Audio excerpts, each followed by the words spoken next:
Wasabis, this is Jirbie from Couchwasabi. So for today's EO Spotlight video, it's going to be another unique oil from Young Living. It's something that you don't normally see in a lot of people's collection, and that's Young Living's Mastrante. So this is how it looks like. If you're interested to get to know more about this oil, then please keep watching.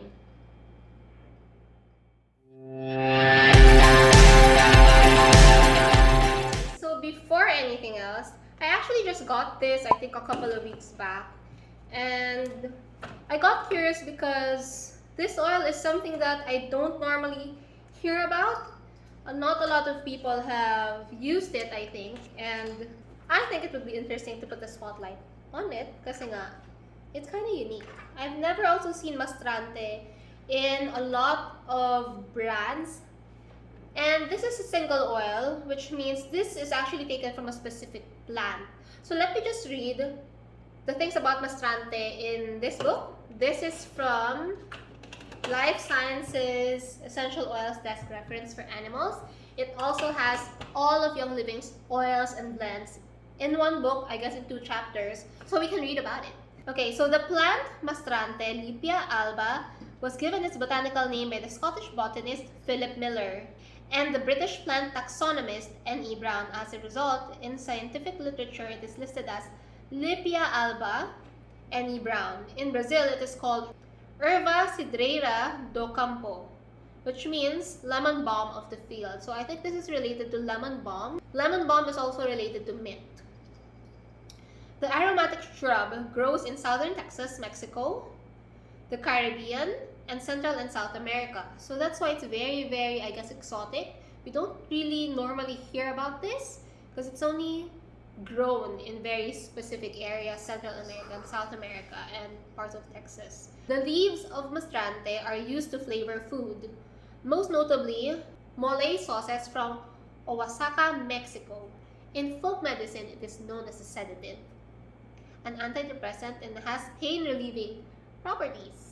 So medical properties include antioxidant, analgesic, antibacterial, antiviral, antifungal, and antispasmodic. It is used as an anti-candida agent. Great for coughs, bronchitis, migraine, headaches in women, vasorelaxant, so it relaxes your veins, for heart disease. And it's under the Verbenaceae botanical family. Plant origins actually in Ecuador. Very, very exotic. And extraction method is steam distilled. Key constituents, it has high levels of carbon, that's 35 to 50%, limonene 20 to 30%, and some others. It has camphor, so it's not really safe for kids. Okay, so let's start. Alright, are you ready? I'm ready. Okay.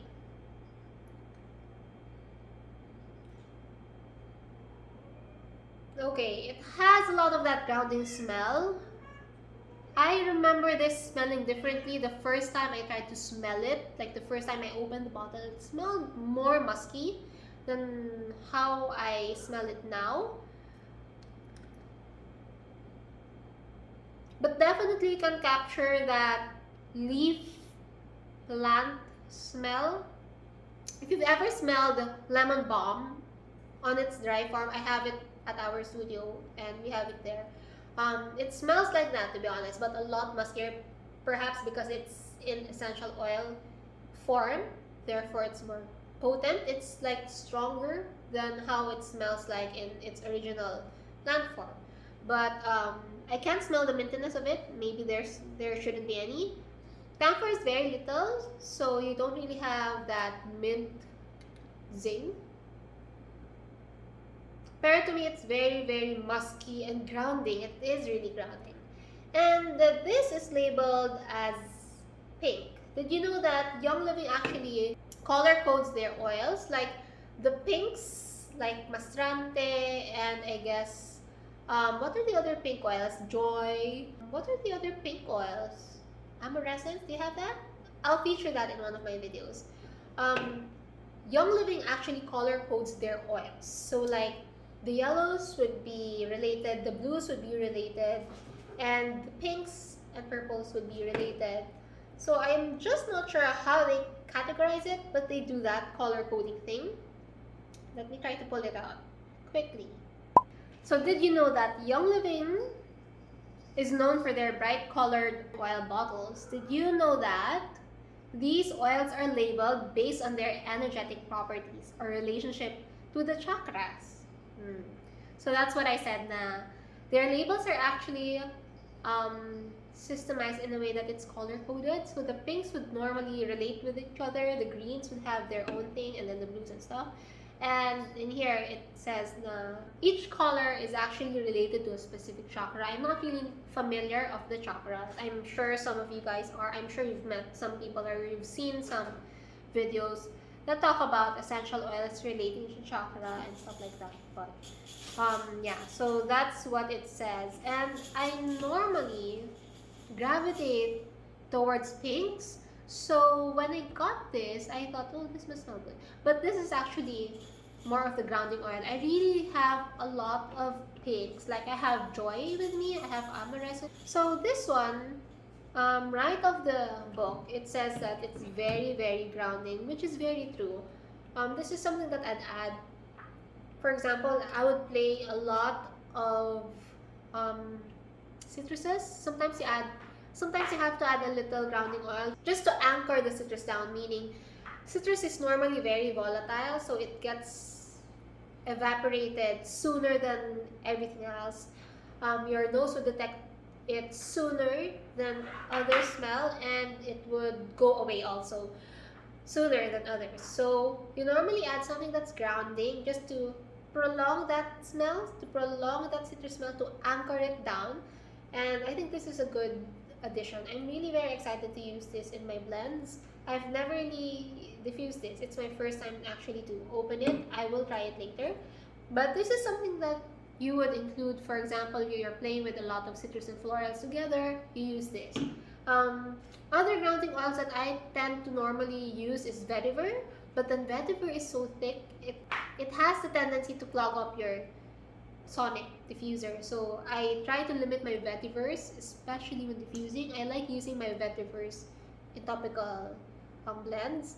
And patchouli also is very, very thick. Normally, you wouldn't want to diffuse those thick oils because it really can clog up your sonic diffusers. And just so you know, you have to clean your sonic plates every 2 or 3 replacements or changes of water, just so to make sure that oils won't settle in there, get hard and all that stuff.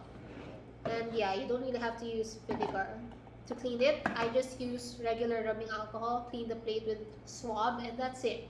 I think this is a good oil because this is not thick. It's a very, very fluid oil. It's not viscous. So it has a lower chance of clogging up your diffusers, but it's very grounding, and I think it mixes well with your florals or fruit. So yeah, this is perfect for that. Let me just also try to check out my other apps, and let's see what it says about Mastrante. Mastrante is something that I can't really find much information about. Even when I checked like Google or Facebook, nobody has really talked about it. That's why I decided to order it. And I would understand that, I think not a lot would be a fan of it because I haven't really met a lot of people who likes grounding oils. Unless you're like into yoga and meditation, I guess. But normally, people are like into mints or citruses. Okay, so Mastrante is here. Same thing lang. But it says here, application, dilute 1 part of essential oil with 1 part vegetable oil. And apply on Vitaflex points, inhale directly and apply on your chakra. That doesn't say much. So for me, I don't really see this as part of my topical blend. Although it says here that it has antispasmodic properties. And it says that it's a good oil for migraine. Since it's a grounding oil, I think it's great for inhalers.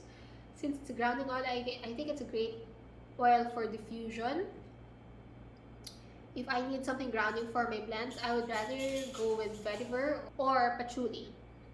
I'd love for this to be included in my respiratory more than putting it in topical applications. It's a good antioxidant oil. This oil may help calm and relax And it's great for your nervous system, skin, muscles, and bones. It's a modifier. It's also an enhancer. It blends well with your Ortho-Ease, Orthosport, Bergamot, Idaho Balsam Fir, black pepper, lavender, and lemon. I would see that this is a good candidate to blend with your lemon and lavender. If you're like into lemon-lavender blend for your diffusion, add a little bit of this. I think it will be good. Bergamot is also there because that is also classified as a citrus oil. Like I've said earlier, I can see this working very well with citruses, so tama. Okay, so before we end this video, I just want to have a little announcement. I'm very excited to share with you that I now have a podcast and new episodes come in every Sunday. So the first episode has already been uploaded last Sunday. It's actually an audio version of my IG live with Balot Del Rosario. She's also a certified aromatherapist here in the Philippines, and I'm just excited to share with you more things about essential oil. My podcast is called Live Well with Aromatherapist Jirbie Go. It's available so you can actually stream it while you're out, while you're in the kitchen cooking or whatever. It's so much easier. It's a more digestible, I guess, media than on YouTube. And the difference about my podcast versus my YouTube channel is that with my podcast, I'll be featuring a lot of key persons about a specific topic. For example, this season 1, will be about essential oils. The podcast will not be limited on essential oils alone. That's why it's called Live Well. So I will be tackling different facets of us trying to live better, trying to have greener habits. And season 1 will be about essential oils. So I've already lined up a couple of guests for my next episodes. I'm very much excited for that. I've gotten in touch with a handful of people to be featured for my season 1. So with my podcast, it will be putting the spotlight on other people naman. So I want to introduce you guys to other people who are also in this field, who are also very recognized in their own right.